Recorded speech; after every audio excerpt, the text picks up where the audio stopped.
Welcome back to Cards and Comics. Today on this episode of Hobby Talk, I'm going to be talking about rookie cards and what really makes a rookie card a rookie card. And this is being spurred by the recent, news about PSA grading the star Michael Jordan card, right? And so now you've got a card that's basically 2 years, prior to the actual Fleer card. And people are talking about what's that going to do to the value of the 86 Fleer, right? So now there's another card that's graded or from a year before or 2 years before the Jordan that was a licensed card. And now that PSA is grading it, is it going to really affect the value of the Fleer? I think that's a great question, and it's something that a lot of people are going to talk about. You can see on YouTube, there's lots of videos about it already. So, but I'm not going to be talking in this video about the Fleer or the Star Michael Jordan cards. I'm going to be talking about another set. But before I do that, I want to go through some updates from the channel. One is I want to thank everyone who went to the live 2-year anniversary broadcast I did. I thought it went really well. I had a lot of fun. Everyone who's there, was talking to me, Dwayne, Michael, or Mike, those guys were there for almost the entire time. There's some folks, dropped by. Ziggy dropped by. New York Yank fan dropped by.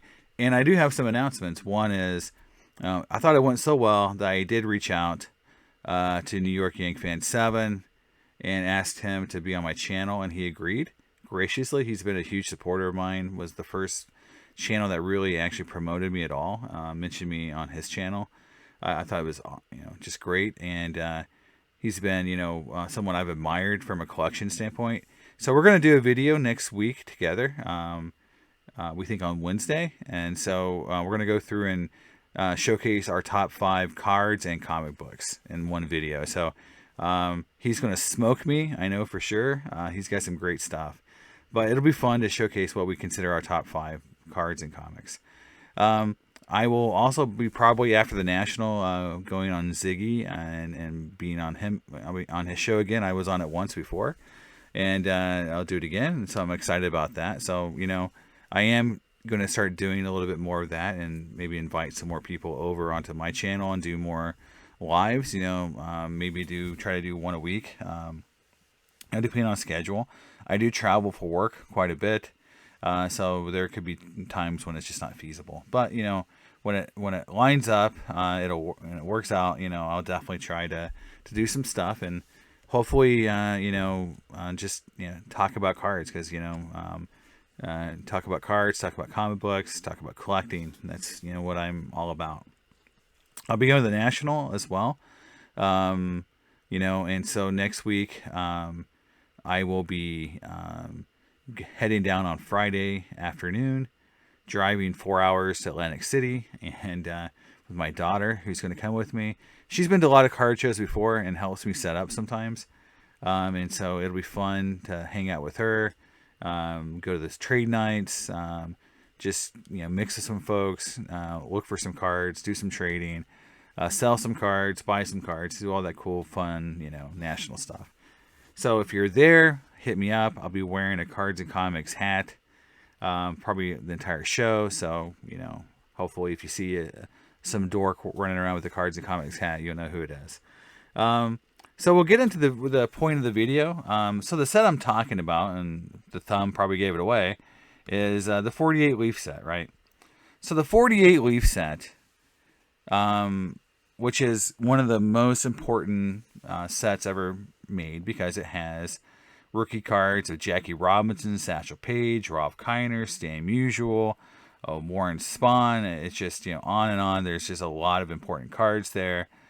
Some of the most important cards ever issued. But the reason why they're so important is because they're considered rookie cards.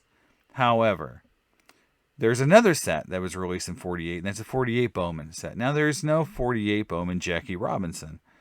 And so that makes the 48 leaf the only rookie card of Jackie Robinson, theoretically. There's no 48 Bowman Satchel Paige.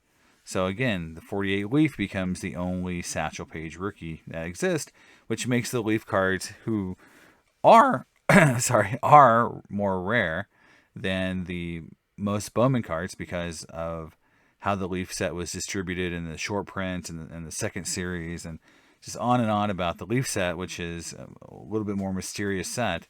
Um, but truly, there are short prints in that set, and some of the cards, like the Page, are shorter printed. And so that's why those rookie cards are so valuable. But sad to say, just like other sets have come out in history, the 48 Leaf set was not issued until 49.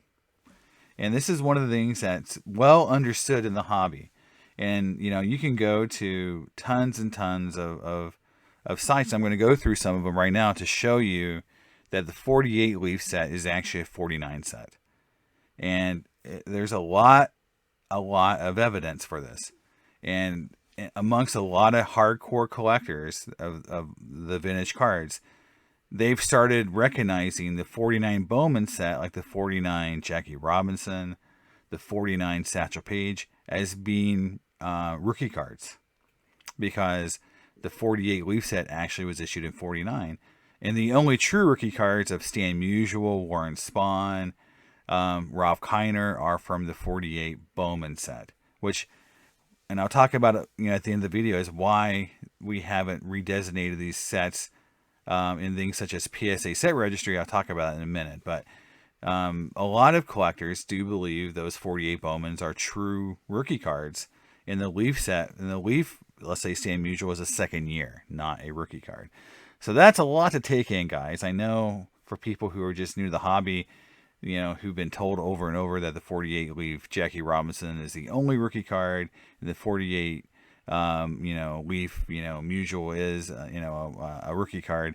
It's hard to understand that they're actually not rookie cards. Or the Jackie is, but the Musial theoretically wouldn't if it was issued in 49, because there's a 48 Bowman set. So again, here is Just Collect. So just, one thing. But it says here in the third paragraph, the 48-49 Leaf set, if you read the card backs, the cards are actually issued very early in 1949. But they came out before Bowman, but still came out in 49. So that's the first thing. Then, and again, he's talking about if you read the card backs. Now, that's one point. So let's go to another point. So here is Ted Zenadakis. He's an author and has researched the 48 Leaf set. And he's saying that, basically that, if you look at, when he opened Leaf cards, he opened them in early 49. And this is a thread on Net54. Now, he wrote an article in Old Cardboard magazine about the 48 Leaf set. So in the Old Cardboard magazine, which I've got the, you can buy these. This came out in 2006. He says here that Zenadakis makes a strong case that all of his cards were distributed in 1949. So he did research. He came to the conclusion. And if you read that Net54 article, there's other collectors who said they were alive when this set came out, and the cards were not available until 1949. No one alive, no one living, no one in history of card collecting has annotated or documented that they bought the 48 Leaf set in 1948. So why do people think it's a 48 set? If all the evidence points that the 48 Leaf set didn't get issued to 1949. And here's another thing that's even more damning. So we'll go right here to the Stan Musial. And for people who collect cards, know that the card year issued will have the prior year stats. And if you read the Stan Musial, what stats are on there? The stats are from 1948. Right? He won his third batting title in 1948, meaning that the 48 season was over and the card was issued in 49. The only reason people think that this set was issued in 48 is because of this copyright at the bottom. So I'm going to go into some of my own knowledge and history. Okay, so anytime you publish or issue anything with a copyright, you generally are doing that months, maybe a year in advance of the actual publishing date. So you're copyrighting something well in advance of when it's actually going to be published. So just because something's copyrighted in 1948 doesn't mean it was actually issued or was supposed to be released in 48. The fact that the stats on the back of all the cards are from 1948, the fact that Ted Xenakis, his research, that was published in Old Cardboard magazine, where he researched everything, he's basically reclassifying the set as 1949. You read the title, R9401, which is the baseball card indexing of that set, lists it as a 1949 set, not a 1948, 1949. And again, the people who actually lived in that time period remember buying the cards in 49, not 48. So again, going to, here is a post on Freedom Cardboard. FKW, which is a big time collector and really knows his pre-war stuff, says that basically that it's a known commodity that, that all leaf baseball cards were issued in 1949. Not a single card was issued in 1948, even though some have copyrights in 1948. It's a fairly new info, but it's been known for about 5 or 7 years, but the grading companies and guides are slow to change. Why is that? Okay, let's go through some more information. So again, here is another website. So this is Big League Cards. And then if you read this issue, it says that, yeah.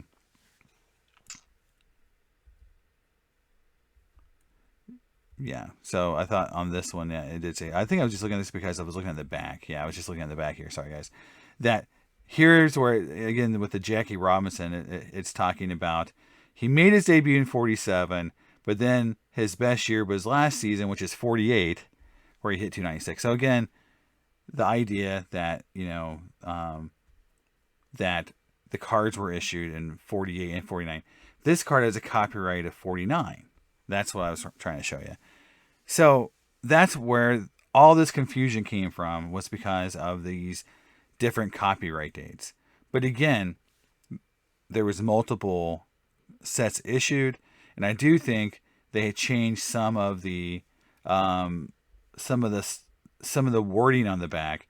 And if you look at the Stan Musial, you'll see it's a little bit of different wording, different layout.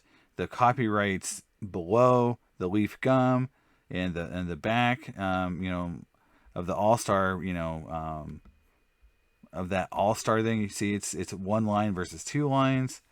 Everything looks really different here. And I think they changed some of the type and some of the printing. And so they just recopyrighted because, again, there was another series that came out. So I really feel like, it's very well known in the card collecting community. Net 54, the guys there, a lot of the articles of people, how they're categorizing the set, that it was a 49 set, right? It's even funny when you go on Golden, they list the 49 Bowman Jackie Robinson as a rookie card. That's interesting. But let's go into why are we not calling the 48 leaf card a 49 card? And this goes back into what the hobby really is, right? It's really about making money. And if you go down into, what PSA says about this card, this is the only true rookie card of baseball's first African-American representative and hero to all. First and only, right? People have invested tons of money in this card. PSA's registry on the Hall of Fame rookie registry is the most competitive rookie or set registry on PSA. It's the most competitive. It's got the most sets listed, and it's got the most people who compete to get to that top 5, top 10% in that set, because it's kind of like the alpha and omega, right? So people have to get to that top tier in that Hall of Fame rookie registry set for baseball, you have to have a high grade Jackie Robinson. It is weighted really heavy in that set. So people are spending a lot of money on the Jackie because it's hard to get in high grade. And the prices people have paid are astronomical. Could you imagine if PSA and Beckett and SGC come out and say, you know, guys, that 48 leaf Jackie Robinson actually is a 49. And now the 49 Bowman is a rookie card as well. Now there's 2 rookie cards. And you could have either one in your registry set to have a Hall of Fame rookie card of Jackie Robinson. Now, the set registry does pick and choose. You know, they will designate one card to represent that player.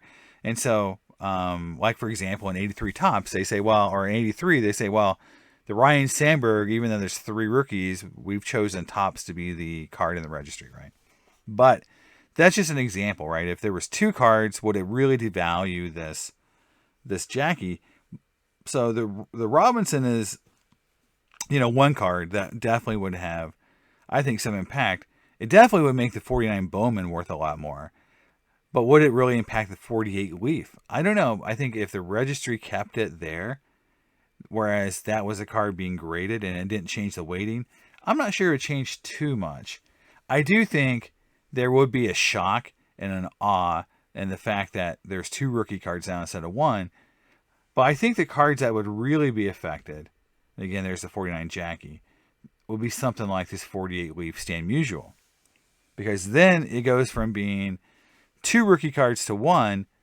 You're going to take the 48 Leaf out of the registry and add the 48 Bowman.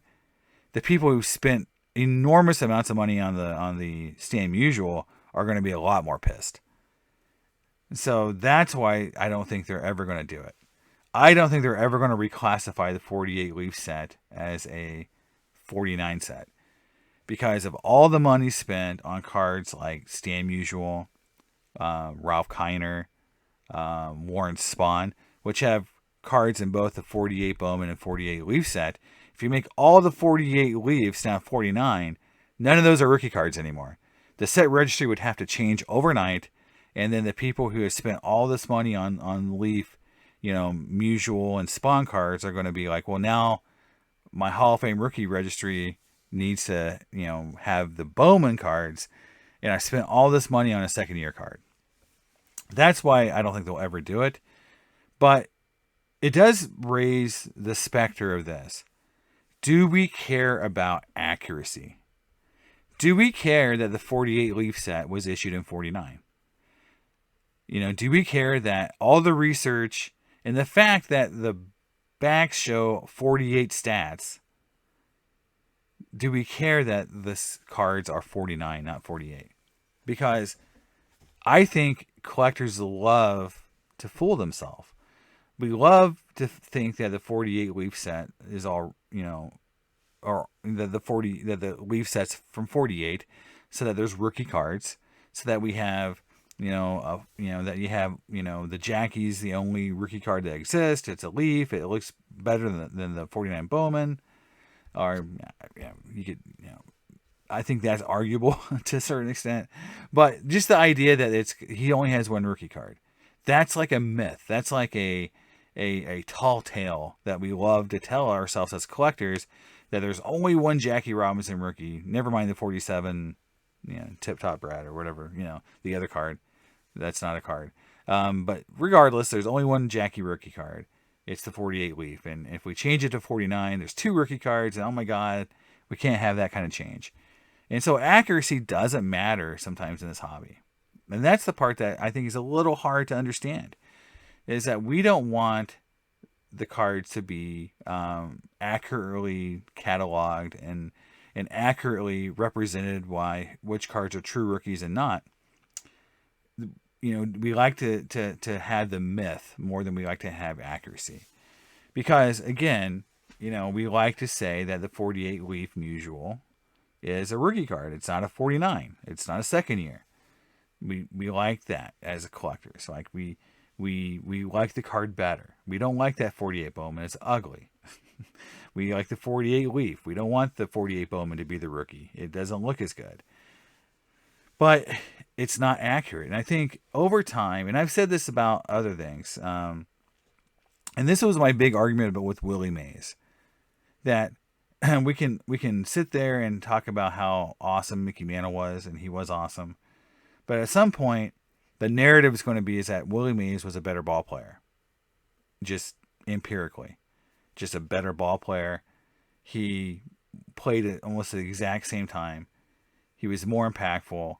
He was a better player, and even though he didn't play for the Yankees, which is a big factor, I agree, but the price deltas between Mickey Mantle and Willie Mays should be a lot lower.